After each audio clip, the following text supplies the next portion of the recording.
Did Vince change at all from like back when when he was in WWF? Had he changed at all? Was he a different person at all? Well, of course, in a way that now, the decisions he makes. You mean back when he was a commentator? Right. Yeah. No, Had he get changed as a person? No. As a person, in fact, I just seen him a month ago, and man, he's got we really had this, a few laughs, and no, not as a person. No. He's a good man, and of course, he had to make some tough decisions. You can't please everybody, and I mean, so as being a promoter, I know I was in a position, and of course.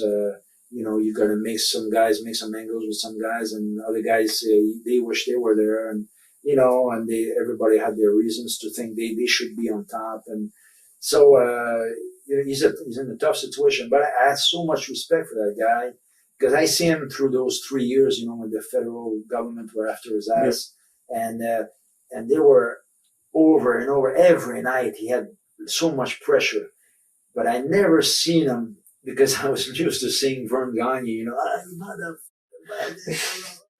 but Vince always kept his cool, always in tough situation, always kept his cool. And I remember, and me being in business, I always put him for a guy with a cool head under pressure. And I always remember him, a favorite phrase of his was, we'll make the best with this, whatever situation happened, we'll make the best of it.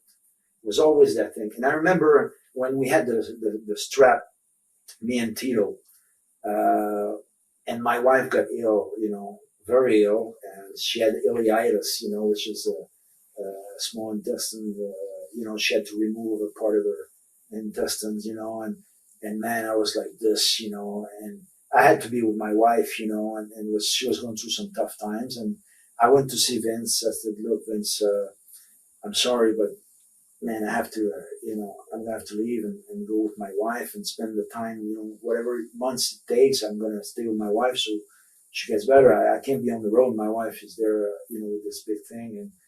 And he told me right away, he says, Rick, and I was kind of nervous about, I was expecting, fuck, you can't do that, get that strap and this and that, but hey, it was the other way. He says, Rick, there's no doubt in my mind that the only place you belong now is with your wife, and I was like, wow, man. He says, yeah, hey, what you're doing is the right thing, your wife is ill and you need to be there, He says, whenever that's finished, you come back here and we'll be here, Says, and wow, that was great, always, to me, Vince, I always said that, being a promoter, of course, we had so many throughout my career, because see, me, compared to a lot of guys, I started in 1973, so I knew the other side of the business, where the business were the small territories, the small kingdoms, the small cliques, where the booker was the booker's son and the booker son-in-law or whatever, and he would take care of only his guys, and then you'd come in, do great, and then they would squash you because and I saw that side, and then where guys had to move their families from small territories to, it was a tough thing to live. And then when Vince came, he was, to me, Vince was a good thing for the business, a great thing for the business, because he did permit the boys to have their family life, raise their kids in their same environment, go on the road in and out and stuff. And sure, he changed the business side. Some people say, oh, well, it's not, like it used to be. Sure, yes. But what is, look at the movie business, look at the rock and roll business, look at any business, look at hockey, look at whatever. It changed. The society changed, time changed. If, he was doing great ratings with what he did, so, why not keep it that way? And I remember in the early 80s, when the style was changing to what it, it is now, the wrestling, when I started in 73, it was like, guys with cauliflower ears, and doing this way. And then in the 80s, the gimmicks and the bodies starting to, and I remember the old timers, what the fuck is this? Where are we going to, But hey, what can you do? Times change and you have to be flexible. Well, were you ever the victim of politics in the WWF? No. To tell you the truth, no, Vince, whatever happened to me, WWF, I created it, because I remember as the model gimmick was going fantastic, and man, he was going to go all the way with it.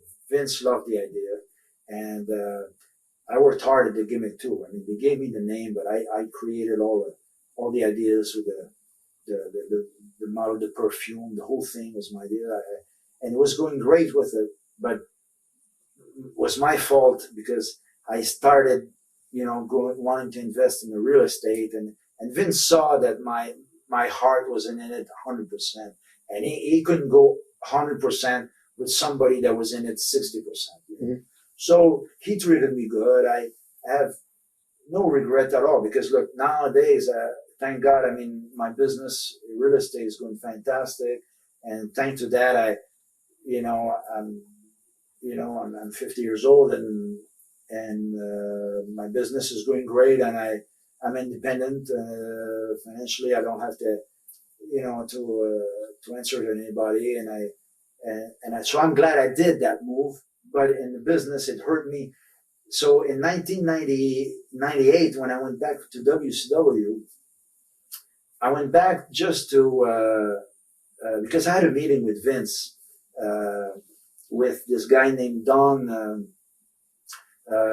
he was called Cyrus the Virus. Don Callis? Yeah. Don Callis, yeah.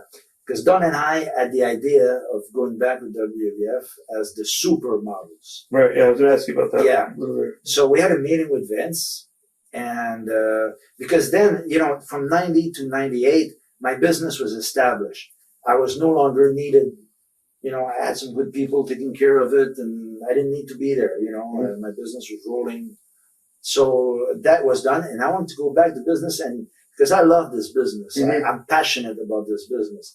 And I didn't like the way from let's say 92 to 95, those last 3 years, I wasn't satisfied with the way I handled myself in the business. Mm-hmm. I said, I want to go back and really give, 100%. And so I wanted to do it, and then with Don, the whole thing was scripted where, we were going to be the supermodels. And then along the way, I was going to switch heel and say, hey, look, no, he was going to switch heel, saying, I'm the young guy, he's got everything, he's the old fucker, trying to hang on, And then we had this meeting with Vince, and Vince loved the idea. We're supposed to shoot some stuff at the Fashion Cafe here in New York, and the whole thing was lined up, and man, he was like, and I remember saying, well, Vince, what about the money situation? What do we do with that now? And Vince said, well, Rick, look, it's like a smorgasbord of deals, He says, you choose, I said, well, I'd like to have a yearly deal, We never had that before, so I wanted to experiment that, where you knew how much you were going to make that year, and that was it, Right. And then I went to Maritimes, worked for Dupre every night, so I could get my win back and my ring experience back, and and then I got the contract by mail, and it wasn't at all what we discussed. It was like, come to prove yourself for 3 months, and then we'll see. So after all I had been through, prove myself for 3 months, or prove whatever the team, whatever. I said, I told Don, I had a meeting with Don. Look, Don, I said, I can't go under these terms. I said, we agreed for something, and then we have something else. Maybe you want to go, but I'm going to try with WCW. And so he wanted to go with WWF, and he did go. And then I went and had a meeting with Eric Bischoff, and he was excited about me going there, and signed the contract. It was the best year financial in my career. It was great.